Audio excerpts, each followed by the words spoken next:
Our podcast guest today is Cheung, based in Derby, a 33-year-old who's done more than £10 million of property already, with another £18 million in the pipeline. So £28 million of property using the BRRR strategy around HMOs. And if you're enjoying these podcasts, and do me a favor, make sure you click on that subscribe button and share this video with at least one other person that you think will enjoy this content. We're at 40,000 subscribers. What I'd like to do is for you to help me get to 50,000 subscribers. So let's get straight into it. Let's jump on the podcast right now. Education wasn't really my strong point in terms of exams. I love learning. I used to do really well like your mock tests, but then when it came to the actual results, I remember being compared as a kid to cousins that were like same age as me. They were like, oh, so got an A in their studies, and then I was getting like the E's and the C's, and to be fair, it was quite demoralising.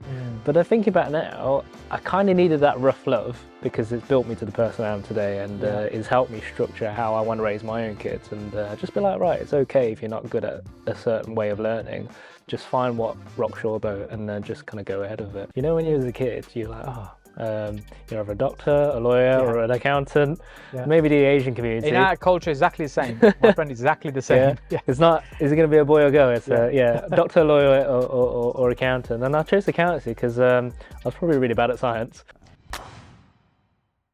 Sean, so 33 years old, locally in the East Midlands, and you have about £28 million of property that you've either done or you've got in the pipeline to deliver over the next year or two. That's correct, yes. That's fantastic numbers. We'll deep dive into those in a short while, but give us a little bit of background. So you're based in Derby, predominantly HMOs, which certainly caught my attention. I heard you were doing a HMO. So tell us a little bit more about what you're currently doing. So I'm turning 33 this year, got a young family. My youngest is 1.5 and the oldest is 2.5, so 1 year and 6 weeks gap. And during the last 5 years, we built a portfolio worth 10.5 million now. That's stuff that's already completed. That's already completed and rented out. We've got an accountancy business as well, with a nice team of small close-knit team, and we manage for a lot of property investors as well. And to date, we've done quite well in terms of all the challenges that have gone through to where we're at now, and we're still forever learning, I think. And I feel as though I want to be a bit more outspoken and just kind of tell people like where I came from. And I didn't even mention before. I actually worked in a takeaway with my parents. So we call ourselves BBC, British born Chinese, and it's to kind of just tell people that like we can come from another place as long as you kind of come out of that crab syndrome of like what's out there, and just seize the opportunities that come our way. I think sometimes that mindset can be the key thing. If we're surrounded by people that think and behave exactly like us, then the change beyond that is quite difficult. It's only when somebody is kind of broad-minded enough to think outside the box, connect with people outside of our normal network, other communities, then we can see the other things that are possible.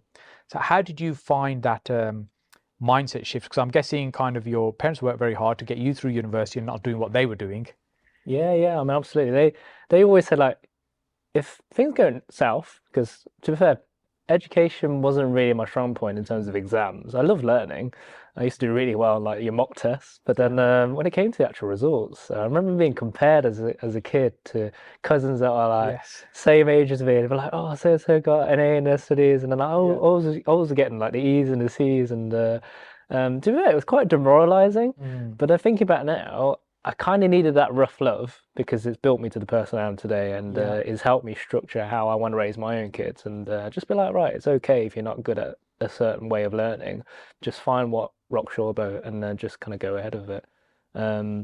But in terms of like from where I came to now, I think parents-wise, they actually don't know what I'm doing. If I'm honest, they said, if it works, it's fine. And then it's kind of led me to do networking because it helps me work with investors and other property entrepreneurs and just even business entrepreneurs, how they structure their businesses, how their systems run, and it's really sparked my interest on how I should be running my own businesses and just kind of engaging with the teams and just bring that morale and just make the magic happen. I think that's how I want to put it. I think when you run an accounting business, you're actually in a very unique position.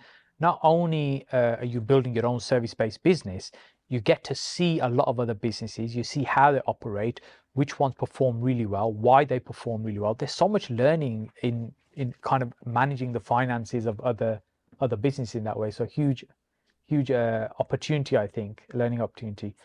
So were you great with numbers? Is that what got you into accounting, or how did you stumble into accounting as the starting career? You know, if I'm totally honest, you know, when you was a kid, you're like, you're either a doctor, a lawyer, Yeah. or an accountant, Yeah. maybe the Asian community. In our culture, exactly the same. My friend is exactly the Yeah, same. Yeah. it's not, is it going to be a boy or girl? It's Yeah. doctor, lawyer, or accountant. And I chose accountancy because I was probably really bad at science.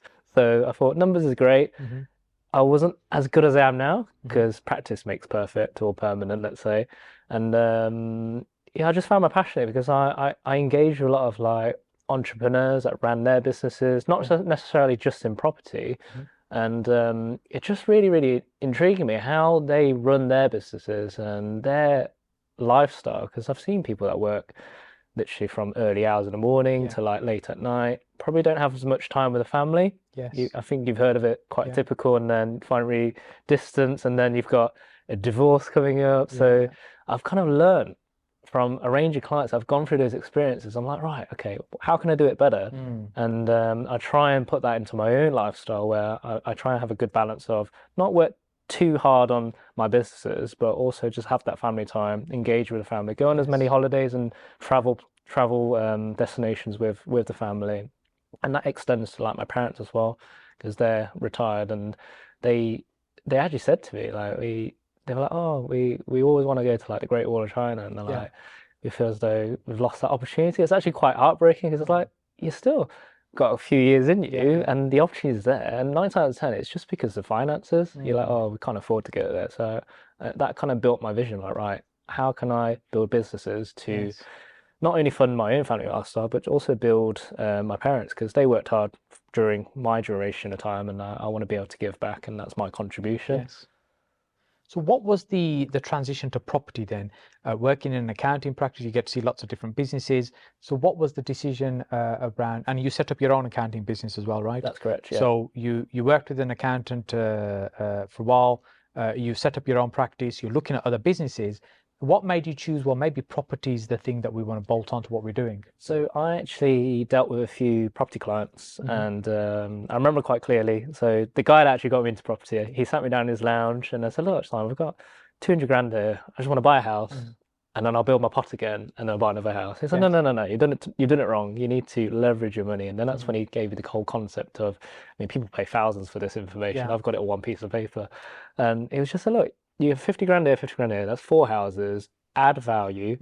Refinance, and then do it again. Yes. And then all of a sudden he said, read Rich Dad Poor Dad. So I did that, and I was like, oh, okay. So you kind of learn the realms of finance, because in accounting it's very, very what you call it, not it is repetitive, but it's generally data entry. But the whole logistics You're around collating information. You're collating information, but there's a reason why you're doing it, and there's a reason why you're making money. So kind of seeing the end in mind painted that journey. And I remember I went into a car journey as well with one of my clients, and he said, right, this is how I started. And this was his route to take his kids to hit school. So right, I bought this building as it came up for sale, and then he kind of showed me the journey. He bought a few shopping centers as well. And I was like, oh, wow, that's so inspiring. Like, imagine that, I own a shopping center. And I liked how he did it. Not obviously, there's an element of vanity. I think that's something that's unspoken, but you've got to hand it to people that raise the finance, because I think at the time he said he needed like 300 grand to do it, and he had a trading business which kind of he lent some money from here to do it, make it happen, and then in a few years' time it appreciated. He made even more money. So I was like, right, how can I do this? And that's when the algorithms in my social media said, oh, come to this 1 day course. 1 day became 3 days, 3 days became a 2 year course, and through that I actually ended up open to like a world of like, oh, there's so many other like courses and networking opportunities. So rather than trying to be the shiny penny and be like, right, I wanted this, I said, right, let's focus on one strategy, utilize social media. So I did a lot of live videos, and just built my confidence of kind of the fake it till you make it, but show people that you're trying. And I think sharing your journey. Sharing the journey, even if it was like a viewing, like, oh, hey, I'm just viewing this property, and then and I think because of that, about 2, 3 years in, there were people actually watching me, never liked my video, never engaged, and they said, "All right, I've been watching you for like 2 years," and then it's like, "I've got about 400 grand in my SAS pension. I want to lend it to you." I was like, "Oh, right, okay." Yeah. And so, yeah, that's kind of how it started and how it kind of progressed from. Yes. And sometimes people, I have this conversation regularly with people where they say, I understand the power of social media and sharing stuff online, but I mean, I haven't got any experience, I haven't got any properties yet. What do I share? And as you just said, it's really just about sharing your journey. It's not, hey, look at me, I've made it. It's here's what I'm attempting to do, and let me share the journey with you. And what happens during that time is people get to know you, they get to like you, if they get to build that trust with you as well, they'll reach out to you. And I've had the same experience many times where people reached out and said, "Oh, I'm interested in working with you, investing with you." And I think, "Oh, I don't think I've ever seen you on my socials, met you Yeah, anywhere." But I said they've been watching you quietly for like 2 years yeah, yeah, and observing. And when we get obsessed with the metrics of, how many views or how many likes to something, we're looking at the wrong thing. Because ultimately, just by sharing the stuff, many people that watch these things, you're not actually getting picked up in the metrics, but you're actually building those distant relationships. yeah. And I it's always agree. about planting those seeds Yeah. because you might not need the finance now. There's always the chicken and egg syndrome of like, do you find the finance first? Do you find the deal first? But if you're planting these seeds, when the deal comes, you could go back and say, "Hey, I've actually found a deal now," and then Yes. that could be the hook for people that watched that video 6 months ago, Yes. 12 months ago.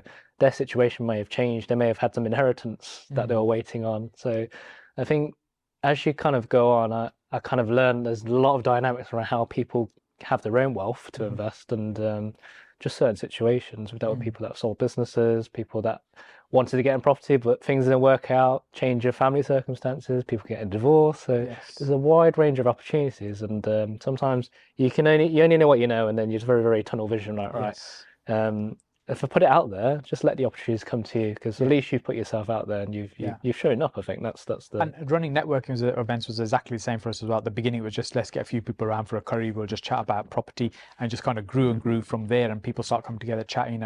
And sometimes people say to me, "How can you get so many people at your networking event? How's it you managed to pull in some people?" I said, "Well, actually, I've been running it for over a decade. That helps, and it just builds the traction yeah, in terms of doing that." But yeah, bringing people together, like-minded people together, huge opportunities. that's it. Tell us about some of the challenges you faced in getting that first deal done or the early deals. What were some of the biggest problems or hurdles you faced? So being open and honest, when you go to a course, there's only so much you'll take in. I think there's a saying that you'll only retain 20% of the information that you learn on the course. And it's that practicing, being on sites, kind of knowing something as simple as what is a first fix, a rip out, second Yeah. fix. So in the early stages, I had no idea what it was. Yes. And then you kind of don't know what you're asking for. You're given like a roadmap of what it looks like, but you kind of don't know how to communicate with a builder. You don't know how to communicate with a solicitor and broker. And it just comes with time, really.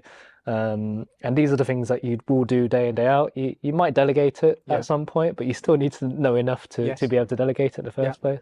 So I think that was one of the first challenges where I wasn't giving someone the right instructions to the outcome that I want. Okay. And then it would always come up with, all right, how have I ended up with this? I wanted like a 6-bed HMO. I've ended up with 5 beds, for example. Yeah. And then it's like, well, you didn't give us the right drawings, something Yeah. as simple as that. And then as you go on, you find out that the more you kind of preload the information at the start, cut out the silly errors, then the more streamlined it is, the less headaches, and then you can concentrate on like more avenues, whether it's another deal or maybe another business, and there's Yes. just less frustration. Yeah. So I think that roadmap and how it looks like at the very start to the very end is quite important. That most people need to. The clarity of communication in terms of what and how you're communicating. Okay. And what's the like a typical property look like that you focus on? Talk me through what type of property you like So work on your conversions. so before it used to be find your typical 3-bed, 4-bed terrace house or semi-detached. If it's an end terrace, even better, you get more room. That could easily be a 6 or 7-bed HMO. Before it used to be just en suites, but now we just try and put as many studios as possible because the higher the rent, the higher the commercial valuation. Yeah. And then now, fast forward, because build prices have gone up and you kind of need more to close off the margin. We're doing either 2 houses right next to each other. We've been quite lucky. We've bought a few that are right next door. Right. So 2 6-beds become a 12-bed conversion. Right. Time is something where you will never get back. Yeah. So if you can do 2 in the same amount of time as you're going to do 1 anyways, Yes. then that's the best use of time. Yeah. You've got economies of scale because you're saving costs on delivery as well, and also finance as well, because the time it takes you on one project is going to take you the same amount of time on another Yes. project, and Yes. and that's what I'm finding right now. Right now, it's about 12 or 14 bed HMOs. We've got one which is an existing 18 bed and is already cash flowing, and we're just putting another floor on. And fortunately, there was already a planning application that got approved. It's just that the previous owners didn't have the time to do it. Yes. And we've found a way where we can commercially add value. It's feasible and it's not too straining on the finances because you've got a cash flowing asset already. Yes. So it's just finding more creative ways to just kind of carve up deals that not a lot of people are going for. Yes. You'll find that a lot of people, especially in Derby now, is coming into Article 4. Article 4 is coming into Derby next May. So you'll find a lot of investors trying to find these 2 beds and trying to squeeze all the 6 beds in. But it's not an ideal deal for me compared to how I thought 5 years ago, because you'll find that the smaller rooms are harder to let. People nowadays want more space. Yes. They'll come in couples as well because they want to save money and eventually buy a house or move into a flat. So I find that finding bigger spaces, like especially commercial spaces, convert to resi is the way forward for me right now. So with a 2-bed, you'll see people turning little 2-bedroom houses into they'll fit 6-bed HMOs. The winding staircase going up. But as you said, the rooms are so tight and compact, you forced it to fit, but they may be missing the practicalities and desirability of that space, or the lack of. And I agree, especially like with more people working from home as well. You know, it's not practical somebody sitting on their bed with a laptop kind of working there all day. You need to give them enough space for them to want to stay there. Otherwise, you'll have a high churn. People come and stay for a short while. They don't like it there. They need more space. They'll move somewhere else. And if you can tick those boxes for them, they're much more likely to stay. As you said, you get a good rent as well. So what type of commercial buildings do you like to work with to convert? Because you've got much more freedom of space then as well, as you're saying. So offices, we've done one where it was a Greek restaurant downstairs. Okay. So that has a basement, it's 4 stories, nice Victorian building. We managed to get 12 studios out of that one. So that was purchased January last year. We spent 11 months on the project. Pre-valuation was like 936,000. We actually did get we had the refinance come through about a month ago, and the valuation came in at 1.2 million. Very good. Bought it for 250. Spent $500,000 on it. So we've pretty much got most of our money out on that deal. There have been like some finance and holding costs, but it's now cash flowing now. We're just waiting for that final drawdown date. But at least now it's covering the finance that's in between. Yeah, they're the ideal deals, the perfect deal where you're doing the purchase, add value and refinance type method, but you're adding substantial value, so there's enough to refinance and take that out. You were telling me about a third model earlier. Do you want to share that, like the third method of approaching, a third for the purchase, a third for renovation? Oh yeah, so I think most business owners that told me it's all right, but you've got to look at your profit margin, and it's normally 30%. So if you look at a deal, your GDV is your 100%. So in your buying costs are normally about 30%. That includes your holding costs and your finance for that purchase. And then you've got your refurb as well, which is the other 30%. So if you can focus on purchase 30%, build 30%, and your holding costs in there as well, then at least you've got a 30% buffer for your profit. And when you're refinancing at 75% loan to value, that's 25 there. You've still got that 5% buffer, which probably is VAT to be honest. But that's the model I try and look at, and I'll tell everyone, you'll always leave some form of capital in a deal, and if you do more deals, then one will be more profitable than the other, and then they'll tend to wash its face as a portfolio as a whole. And even if it doesn't, you've got a chance to refinance in 5 or 6 years time. So. Yeah, and these are not cookie cutter approaches to these kind of things. It's not that you do one and just do that 10 times over, because properties will vary in terms of size, layout and things, depending on what's available, what you're paying for them, and you're having to work with the space you've got. And as you said, you might have some deals which you're getting all the money out, and there might be some you might be leaving in, but across the board, that's the way you're building the portfolio, which is smart. Thank you. And so with these type of properties, who do you target? Who's the typical tenant that will want to come and stay there? How long they stay? What they're currently paying? So 70% of our portfolio is professionals. We're in a bit of a triangle in Derby where the properties are. You've got the hospital here, you've got the university, which is expanding as well, and then you've got your local employment. So you've got Rolls-Royce in Derby, Bombardier, JCB's now thinking of moving from Stoke to Derby now as well. So you've got some major players that are moving to Derby, creating a lot of employment opportunities. East Midlands Airport as well.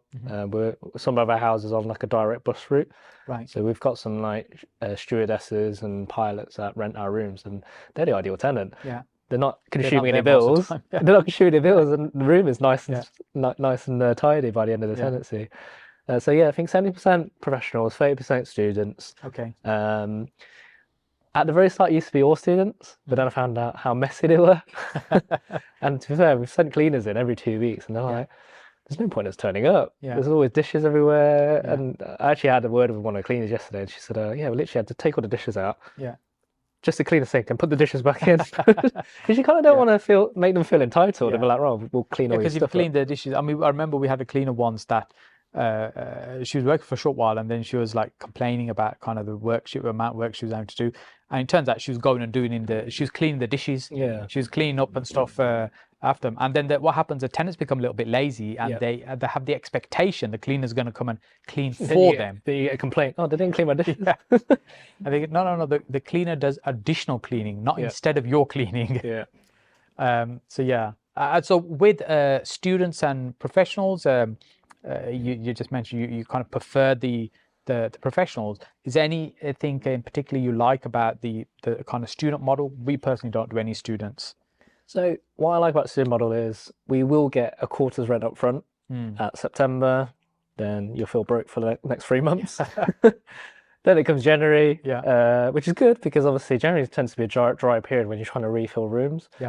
And then it comes April, and then the panic starts again. You're like, oh, I've got a whole summer here. Sometimes you get students move out in June, and then they move straight back in within a week in July. So that's a quick turnover. But generally finding out a lot of students will probably move in September or towards the end of September. So you do have a dry period of your August and July, whereas before it used to be quite transient.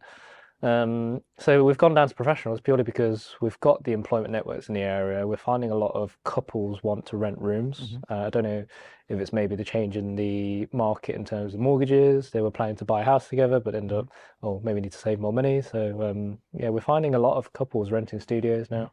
And I think that's the dynamics that we're seeing. Working from home, like you said as well. If we provide a communal space with the studios as well, it tends to be a good selling point. And let's talk about some of the numbers in terms of what would you typically purchase a building for that you're going to convert? What would the kind of unit cost be? So we've got a 7-bed going through now. We actually bought 2 off the same landlord, and he owns 5 on the street. So he's come back and said, hey, Sean, we're ready to sell another one. So that's at a purchase price of 205,000. Our build cost is coming about 165,000, and our GDV is predicted to be about 635,000. So again, when I said the third model is thereabouts, because financing costs tend to be about, say, 80,000. And that's the model that I like to work with because it's predictable. We know what the value is going to give us. We know what the rents are, and you apply the same yield every time.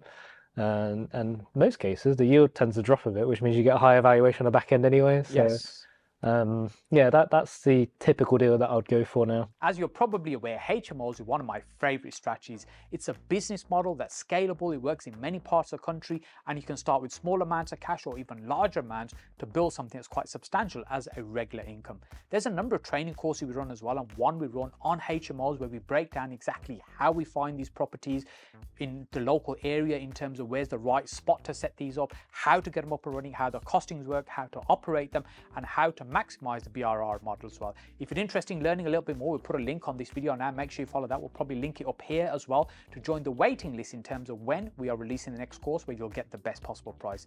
Now let's get straight back to that podcast.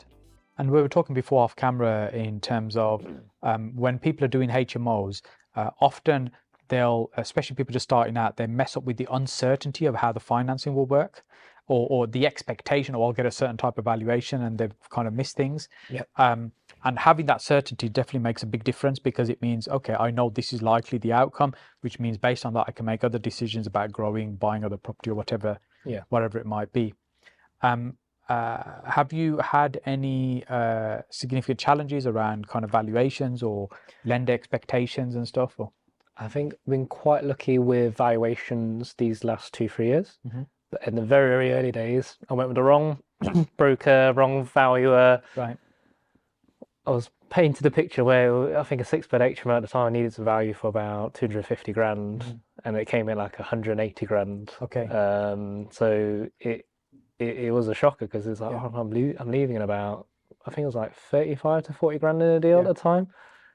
And then I built my kind of stripes and said, right, I can go for a commercial valuation, and that's when I went for the commercial. I went to like 300,000. That pulled out the money that I needed. okay, And then fast forward last year September, we did another refinance, and then that we went from 300 to 465,000. So I pulled That's the another same 100 house. grand out. Initially, that was 180. Yeah, exactly. Yeah. So yeah, with valuations, it is a bit of an art, and you've got to kind of not be friendly with the valuer, but also just kind of understand where they're coming from. Yes. Because if you understand it's a numbers game. If you understand their metrics and their comparables, we were quite fortunate in Derby during COVID. A lot of HMO landlords sold a lot of properties.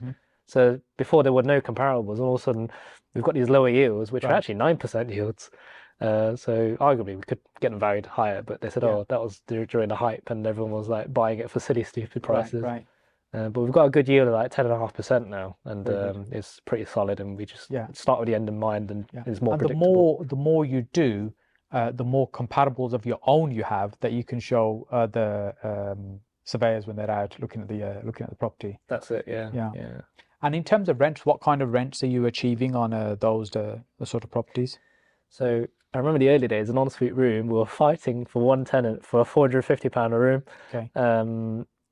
And now we're looking about 580 to 600 for an ensuite room. Decent, for a studio, for a couple, we've managed to rent some for like 900 to £1,000. Okay.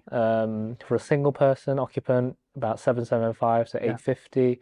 And that also depends on the size of the rooms, because we try and build bigger rooms, as I said earlier. And your 18 square meter room is ideal for a couple, because it's compliant.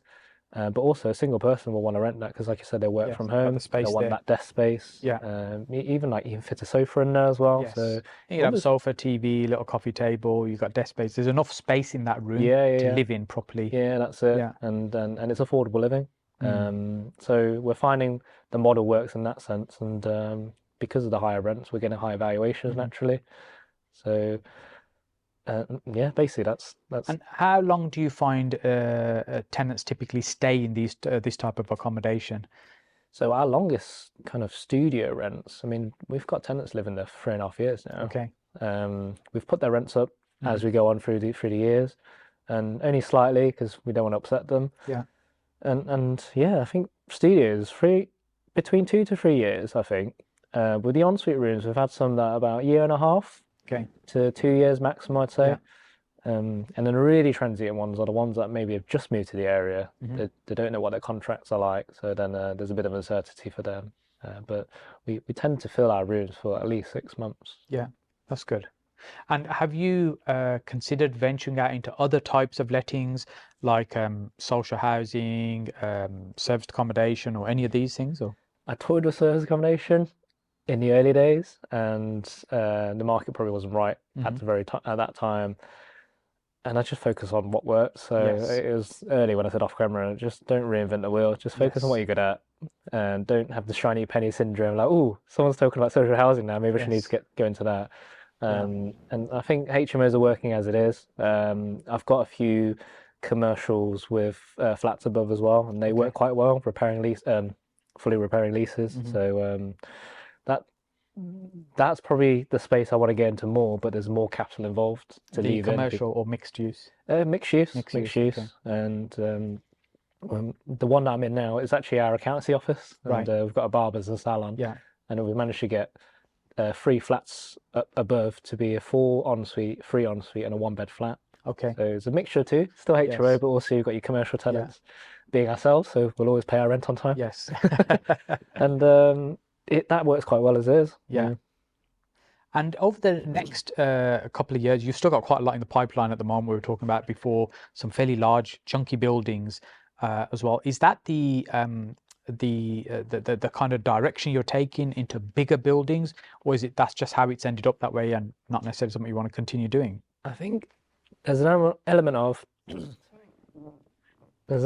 when you kind of go through the 6 beds and the 10 beds and 12 beds, like you feel like, oh, what's next? What's next? Yes, And you keep then looking at bigger numbers. yeah, then all of a Yeah, sudden this lands on your desk. You're like, right, yeah, this looks interesting. And then you kind of don't realize there's a lot more numbers involved in terms yes, of like you need more finance backing. There's a lot more consultants you need to work with. So I like the new challenge, mm, but I don't want to say I want to be doing like blocks of apartments, and yes, that's my primary yeah, strategy. I always remember where I came from. And look, I still need to do these 6 beds and 12 beds because yes, they're quicker to turn around. yeah. So, And so it's there's one with about 40 something units, I think. You said the have at the moment in the pipeline. yeah, so I completed on this piece of land in front of a medical practice, and that is going to be 14 apartments, of which we've got 12 3 beds Okay, and 2 4 beds in the top penthouse. It is a 5 minute walk to the main Derby University campus. right. So we're treating it as a mini student accommodation. Yeah. So that's a really interesting project because we managed to get the planning before we completed, Okay. but give or take 4 weeks after we completed, we Okay. had it finally signed off. Yeah. But Excellent.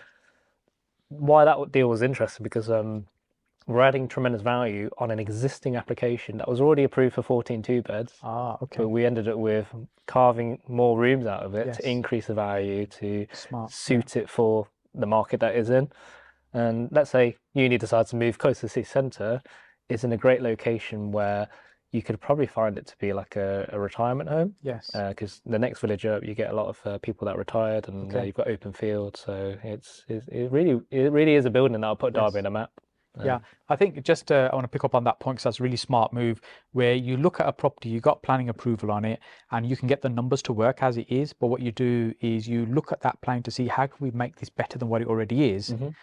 and then, as you said, that can completely change your profitability on a deal. And it de-risks as well Yeah. because you've already got planning approved, so that's your fallback strategy. Yes. Might make less money, but at least you can give it a go. And subject to planning, you can, well, cut a lot of financing costs in Yeah. between whilst you're getting those plans in place. And we built a very good relationship with the vendor as well because he still owns a medical practice. He said, Right. right, Sean, I'm 70 years old. Yes. He's the first person I'm going to Very speak to if I need to sell this. Yeah. And I said, oh, that'd be like phase 2 maybe if Yeah. they can move the medical practice somewhere else. Yeah. Very good. And this business is not based on one person. No. You might be the person leading it, the visionary, the person with the ideas, the person that takes all the headache on the shoulders and stuff as well, and the responsibility. But it's based on having a team of people, a team of experts. Which types of experts have you enjoyed working with? Which ones have you found the most challenging? I've learned a lot from one of my main solicitors who deals with a lot of commercial finance and my broker as well, because these are the two key people that Yes. I deal with. Architects, I've learned a lot through carving drawings up, but Okay. now it's kind of like a cookie cutter. Yes. I You don't know what you want. Now it's just Yeah. how do I implement that into this building? Yeah, it used to be, here's my floor plan, I'm going to carve this up. Yeah. Now it's like, right, deal accepted, book the architect. Can you Yes. go around and do existing? Yes. And then like, Yes. just go from there. Just trust that they can do it, and then Yeah. I've cut that time in between. So I've learned a lot from core power team being the solicitors and the brokers, and that they tend to work on like £1 million deals, and Yeah. it's deals that I've never been exposed to. So they'll always be very, very risk averse and say, "Oh, Yes. just think about it before you get into it," because it is a longer journey with the bigger deals, and then you find yourself you might not be paid. Everyone gets paid first. Yes. The architects, consultants, then you get paid last. And you're taking So, all the risk. yeah, you take all the risk. And they can and, be quite risk averse. I remember many times I've had conversation with solicitors and they say, well, you know what? It is quite risky. If I was doing it personally, I wouldn't do it. And I'd say, I understand that and I respect that. And I appreciate you explaining it to me, but we're doing the deal we're anyway. doing it anyway, yeah.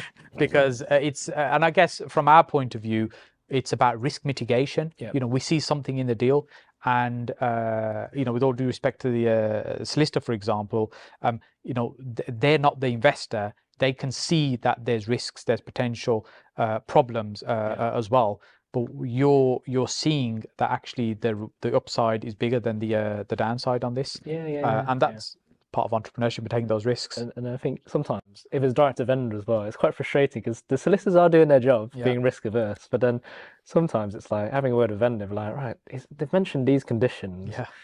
and I think not relevant, not relevant, not relevant, not relevant. Handshake the vendor, Yeah. and then he tells his solicitor, and then we tell our solicitors, and then they Yes. just get the deal done. Yeah, But you can waste a lot of time in between just Yeah, kind of that's having brilliant. That is, and I think whenever we're dealing direct to vendor, that hand holding of the vendor is so crucial in getting that deal done.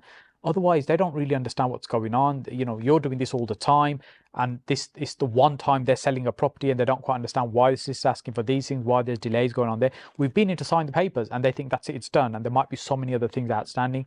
And as you said, when you can talk to them and explain, look, this isn't really an issue. If you just ring the sisters and tell them this, and then we'll get, you know, you should be able to get it done and get it moving. Yeah. What about builders? What's been your experience working with builders, the other experts that we heavily rely on? So I've had about 3 or 4 builders that have gone bust on me Okay. during the journey. Yeah, that's all part of the learning in this I business. think it got to like the third one, and I had my business partner's never been through it before. Okay. She was like, "Oh my God, Sean, I don't know what happened," and I was Yeah. like, "Don't worry, we need to do this and this." Yes. And then You almost like expect it. Well, if it happens, this is what we're going to do in this yeah, situation. because the outcome's not going to change unless you just move on and Yeah. just make sure there's a proper handover. Try and take control. I think that's what I learned. And yeah, we've had some builders obviously during COVID. What they quoted for was far from what the actual costs were, not by their own fault. Yeah, but because prices went up hugely during that time, and you know, if some of them honoring those quotes are just going to break them, they're just not going to be able to do it. Yeah. So I did find like there was like variations towards the end of the build, and we're like, oh well, this actually costs us this, and then it's done already. I'm kind of like, well, let's just shake hands on this. We've got another deal coming up. Let's try and make it work, and we want to carry on working with you. Yeah. But then, unfortunately, they kind of outgrew us as a client, and it almost felt as though they didn't really need us. They were just kind of like, well, we've got the job, we'll just add a margin on top anyways. So then it wasn't kind of best for us as a business. I've tried going direct to subcontractors. Okay. Not for me. I don't like it. It's hard work. Smaller projects fine because we're doing the flats upstairs. That's easy. I can just order materials for that. But like on the bigger projects, I don't know how you really people need do a project manager on site. That's it. Yeah. And I guess the vision is if you've got enough in the pipeline, you can hire someone full time as a QS and a project manager, and it kind of pushes you to build that as a business and feed into the overall vision, really. Because once you've committed to you got their salary, you've got to have the work for them to do. So 100%. It keeps pushing you to grow. Yeah, and it's the same in accountancy practice. Obviously, we've got staff overheads. It's like it's their mortgages that you're paying for. It's their rent and their lifestyle. So you take that on board, and a lot of people don't really talk about it. And it's not just the property risk; it's people's livelihoods at stake. So that gives me a good push and just be like, right, I need to make this work. And like I said, we're builders. You find as well, some of the good builders aren't the most organized as well. So you almost feel like you're running their business for them. But if you do find someone good, they tend to be a bit more pricey because they've got that office support. Yes. And sometimes the administrative support. Yeah, and I think the deal needs to pay for it eventually anyway. So if I find the bigger deals, then I've got more margin to work with a more competent team. I think that's the way. And as you do bigger projects, so you have less problems with the builder problems on bigger projects, because often those contractors are bigger firms, they're more organized and stuff as well. They say you're paying more, but that job you can afford to build that in. Yeah, I think the key saying is either way you've got to pay. Yes.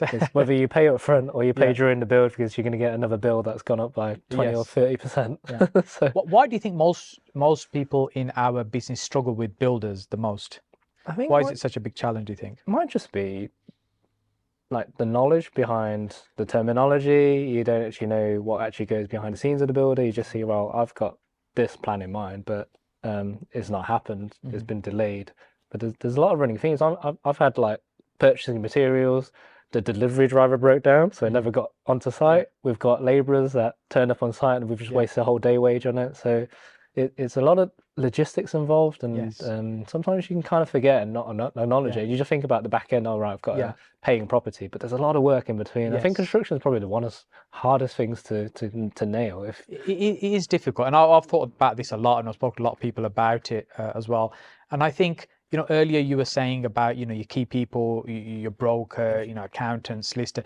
These people are, uh, they'll have spent years going through qualifications, and the people dealing with. There's a kind of more professional aspect to the way they work, Yep. and within the property investing or development industry, we are working with those professional and sometimes less professional people as well, and we have the same expectation of everybody, and it isn't necessarily there, and we have to take responsibility to adapt to who we're working with as Yeah. well, to make sure they understand. And I think you hit the nail on the head earlier when you talking about the communication. It's, if we say to a builder, right, I just need a wall there, and that's what you say, then they'll have their own interpretation of a wall. And if you say that to 5 different builders, you're going to get 5 different walls, Yeah, that's it. and 5 different costs for building that wall as well. Yeah, and it's still not right at the end. Yeah. So, we have to be clear about those things as well. Yeah. So what's the vision for Sean Industries over the next 5 to 10 years? So for us, I want to get to 1,000 units. We've got Is that a vanity number?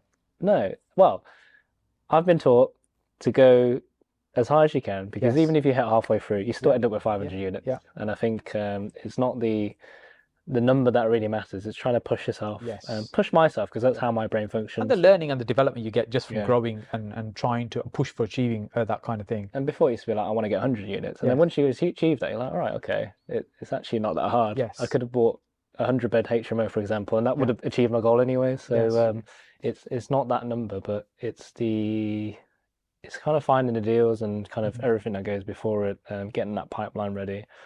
And there is a number that will provide, but that's kind of secondary. That will pay for a lot of things, but also it'll pay for the team that you need to support that sort of structure anyways. But as far as property is concerned, we want to build communities, we want to build a good team around us. We've got our own lettings in-house as well. So if we nail it on our own portfolio, we could share our efficiencies to other landlords. And I mentioned it because I'm an accountant as well. There's a lot of duplication. Yeah. We find that we're fighting with bookkeepers because they're getting it from the estate agents or the letting agents, and then we're doing the same thing again. Yes. So there are softwares out there which kind of integrate and just whatever you do on one side, it just kind of mirrors on the other. But ideally, I'd like to paint a vision where we can enter a niche market and say, look, we'll do your books and we'll do your lettings. Yes. It won't cost you any more. Just see it as like a Netflix subscription. Be transparent on your maintenance costs as well, because I know a lot of agents, they make the money from, since you can't charge tenants fees, a lot of them just put 20%, 30% on just something as stupid as changing a light bulb. Yeah. There's no need for that. Yeah. So I found we do manage for a couple of landlords, and then we say, look, we're charging you 10% on your management fees. We're just applying the same model, but on your maintenance, unless you want to do it yourself. But I'll tell you, just from past experience, you might be shopping around and you will lose a whole week of time. You've got a tenant that wants to reduce her rent, so you're going to pay anyways. And then once you kind of set that context, you're like, right, okay, why did I want an agent in the first place? Because you don't want to deal with all the crap. Just like and this halfway house of kind of managing or managing the managing agent becomes quite messy. And I think it's a natural evolution when you're growing a portfolio. And for us, the growing pains were trying to find somebody who understood how we want the business to be run. And especially like 13, 14, 15 years ago, it was very difficult to kind of find people who, because it was still quite in its infancy as such. There was a lot of student lettings, but not really so much professional lettings, wasn't as established. I thought, actually, you know what, we're just going to create it our way. And then some of the earlier staff that I hired over the years, were from letting agency backgrounds. But what I found is they bought their methods of doing things, and I thought, no, I just want to do it our way. This is how I want to do it. And then as we just train people to do it our way, and then in more recent years, when we had the odd member of staff that's joined that's come from a lettings background, they say, you do things completely differently. So we're not really interested in what everybody else does. We just know this is the way we want it run. And we just created that wheel, and it works for you, and it aligns with your outcome and your mission, basically, as a business in itself. And otherwise, you'll find yourself really frustrated Yeah. because you've got your way of doing it, and Yeah. if someone else does it their way, yes, you respect that they're doing it for a reason, but Yes. it might not be feeding into the end goal. And Yes. if anything, it'll probably cause more frustration to other team members as Yes. well. You touched on technology earlier. On how do you think technology is impacting this business, and how do you think things like AI might impact it going forwards? From the lettings point of view or from the purchasing point of Overall, view? in terms of this entire business, property investing, developing, Well, managing property. unfortunately, AI can't build on time and on budget, on time and on budget. So that's something that they need to Yeah, know. they're working on Working on that. that. But I, honestly, I think I've not really utilized it as Mm, much as I can on the purchasing side. I get from a letting side, you can probably produce nicer manuals and you can bolt them with Canva for like mm. nice leaflets and stuff. Websites, having like an automated bot that replies to queries. So I think it's all out there. It's just what do you want to do? Yeah, What does that kind of roadmap look like yeah. to a tenant, to a landlord, or to maybe like the vendor that you're buying off? And you could be very, very computerized, but then you lose that human touch. And Yeah. just off topic on my accountancy business, we use Zero to do a lot of bookkeeping. We have bookkeepers in the Philippines that do all the data entry and Yeah. the reconciliations. But ultimately, you could AI that, but then Yeah. They you'll could scan lose. the receipts in, it could read them themselves, go straight Yeah, into Zero. yeah. Yeah. So we use Dex as well and takes receipts and it goes straight in. But you still need that human touch, Yeah. and I don't think you can fully automate it because if you did, then you'll become complacent because you just Mm. fully rely on it, and then Yes. it's harder to find errors. I think that's an issue. Mm. So you can use it to speed things up, but I don't think you can rely on it fully just yet. Yes. Yeah, I mean, we're a big fan of technology and we'll try and test lots of different things. And sometimes things don't quite work so well, but some things we just love integrating into our businesses generally. Like, for example, a lot of our HMOs are keyless completely, remote management of digital locks, codes are changed, things like this, down to like noise sensors within the building, how much noise is in a building. So all these kind of things are like, call it gadgetry or stuff or software tools and apps. I think the whole thing can really help make your business more efficient. Yeah. But I also agree that it's still quite early. There's a lot of change constantly going on. So you can't really roadmap out this is what it's going to look like. This is the vision. As different tools and apps become available, you test and try things. If something works well, you think, okay, we'll implement this. Other times things won't work I think to add to so that as well. well, it's the cost involved in putting those Yeah, measures in place because yeah, I think was it yeah, there's one guy who put like I said noise sensors yeah. and then it wasn't even just that. It was like it's like a thermostatic valve which if your window's open it'll just turn Yes. off Yeah, I've completely. heard of that. I heard those. Yeah. Imagine doing that at scale. Yes. Unless I've invested in that business, Yeah. I'm going to get a return on it. Yes. I can't really see myself putting all that into every property just yet, Yes. just yet, Yeah. until it's more kind of cost efficient to do Yeah. so. And the cost of some of these things is coming down a lot. Mm. So when we first started managing property, our own, before we started managing others, we would do video inventories. We'd have a little digital camera. It's like 14, 15 years ago, Yep. before the phones were really capable of that kind of video quality. And we'd burn it onto a DVD and we'd get them to sign it, two Yep. DVDs, one for us and one for the tenant. And that was quite like, that's, that's a bit high tech. I said, well, it's fast and efficient. That's Yep. why we do it. It's easier to do that than me going around and kind of writing everything down and this in the Oh no, room and then 100%. the Yeah. condition and taking photographs and the written reports. It's just, it was an easy way to do it. But now if you look at it, it's just more common. So many more people do it now because the Yeah. technology is easier and the cost has come down. So sometimes these things will become the norm over time anyway.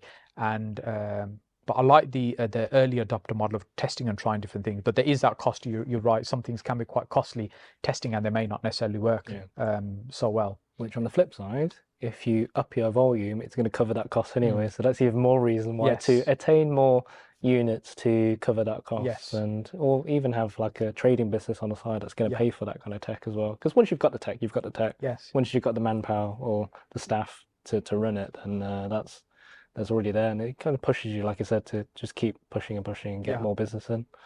Predominantly, we've been talking about like the BRR type model, which is kind of what you're focusing on, and similar to what we do as well.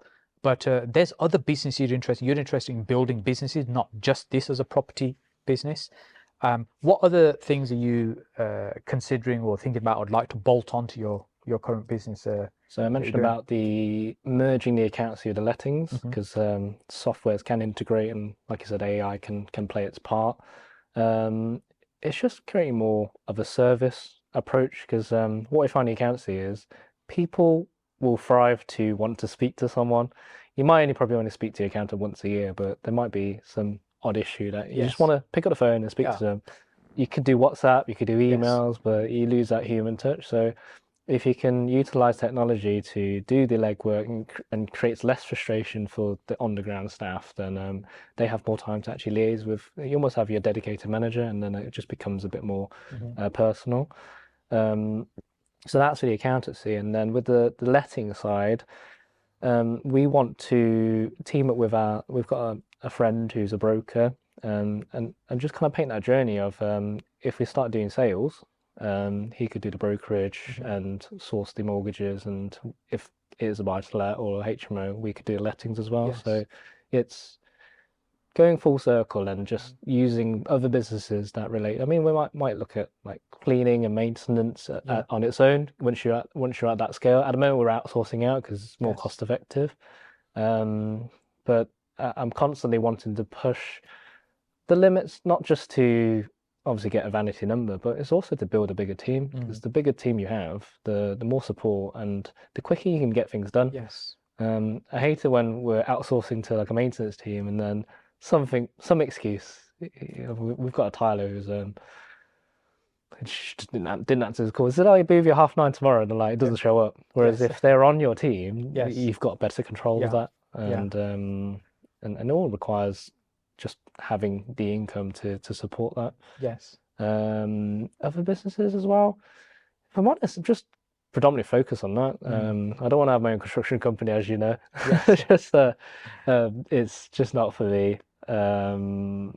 And there have been other avenues on like franchising in terms of if we build this business, there's an opportunity to franchise and then you can sell your licensing rights and there's a lot of money to be made there as well. Yeah. So working smarter because it takes a lot to build a business, I think. And unless you've got multiple partners, you'll either get there slower or you'll end up with a lot of frustration and it reflects on your family life as well because you're putting a lot of hours into what you're doing already and then if you spend less time at home, it can go to like relationship breakdowns with just your own mental health as well. Yeah, that's something because that's you could be very driven on a goal, but you could be going so fast and putting so much effort and energy into that other parts of your life start to suffer. Entrepreneurship can sometimes be quite obsessive. It is. And like addictive as well. It's case you're kind of one-minded and think, right, I need to get this thing done, I need to achieve this thing. And it's other things can suffer. So trying to get that balance is super important. Yeah. And unfortunately, many times people, by the time they realize that actually other parts of their life are suffering, it's already suffered. It's caused the damage. Yeah, and I think with businesses, it's also exit strategy.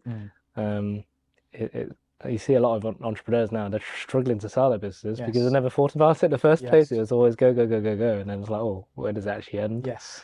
And then if you have to close shop, then you're letting your staff members behind or so there's a lot of variables and you just got to work with an end vision in mind and then just work backwards from there. Yes. And with selling of property, have you renovated property ever to develop and sell, or you've always been predominantly what I call a keeper? I've kept most of my properties. In the early days, I bought some 2-bed terraces, which I turned into 3-bed on HMOs. Okay. There was some money left in the deal, and I thought, you know what, COVID, I could sell it for this. It was actually the right time because we were buying a house to live in. So we actually sold 2 houses for 130 grand each, and we're buying a house for 270 grand. So it just kind of married up. Okay. Actually, no, it was 130, 140, I think it was. And then naturally, that progression kind of led to I was thinking about selling 9 properties in one portfolio. Right. Got given a pie in the sky figure. Oh, that looks quite good. I'll get about £1 million out of it. And then Then they tried to lowball it. I was like, you know what, I've just wasted like 6 months' time. Yeah. And Yeah. then by then, the rates have changed. I could have refinanced at a lower rate. I did choose to refinance in the end, and I pulled out 888,000. It was Okay. almost like the lucky 8888 numbers. It was 888 792, I Yeah, think it was Chinese like. culture, lucky numbers, right? That's it, yeah. So it almost was that number, but Yeah. I was all right. Now I've kept a portfolio. The cash rate isn't as good as it used to be. But I've got a good pot to play with, Yeah. which Because that's a huge amount of money to be able to then move into doing other projects and next projects as well. that's it. Yeah, it's Yeah. given me that flexibility as well because there Yeah. are some sites which I can be unencumbered and basically turn it into a bank really. Yes. Because some investors want that security of a first charge. Yeah. I was like, right, I can give you that. Yes. So Yeah. it's given me that flexibility. Yeah, I think it's good to have that balance. I like to do that where you've got some property that's completely unencumbered as well. It gives you a lot of flexibility there. Yeah. So before we start wrapping up, let's talk about, let's say if somebody's starting out, they're watching this right now, and we do say they've only got, say, £10,000 their name. If they had £100,000 and say £500,000, what advice would you give somebody who's looking to get started and they've got, say, maybe £10,000 to their name? I think you got 10 grand to your name. It sounds very contradictotive. I would invest in yourself, like myself first, because you're going to need to attain the knowledge. I'm assuming you don't know anything, Yeah. so you're going to need to invest. Whether you spend £1,000 on the course, just learn the basics. Yes. And then if you network with more networks in the area or the area that you want to invest in, then you're going to learn far more from other investors, Yes. more than what you'll actually attain from the course. If you want to build a big enough pot to just utilize your own money, I'd probably say find some sort of side hustle, as they call it, trading business. Yeah. Because you could be sourcing, which is a good way to practice what you're Yes. preaching. If you're not sourcing, you could be co-sourcing with someone that's already sourcing. If your passion's in interior design, you can do interior design. Yeah. So it's always about what you're passionate and where's your level of knowledge, because you can only do what you know what to do, and then Yes. and once you've built that pot, you can utilize your own funds. That journey in between, document it, because like I said before, you're gonna end up planting these seeds for Yeah. future investors. And always just tell people what you're doing. Yes. So no matter what pot you've got, because I remember the early days, I just spoke to a few investors and clients. I said, "All right, I'm doing this," and then 100 grand was what they first lent to me. 2 years later, it was like 300 grand, and then now it's become 500,000. Yeah. And it's that progression of like people find that confidence in you because Yes. they see the results Because you're delivering. Yeah. delivering. And even if it wasn't my results at the start, it's like, right, I'm working with so and so.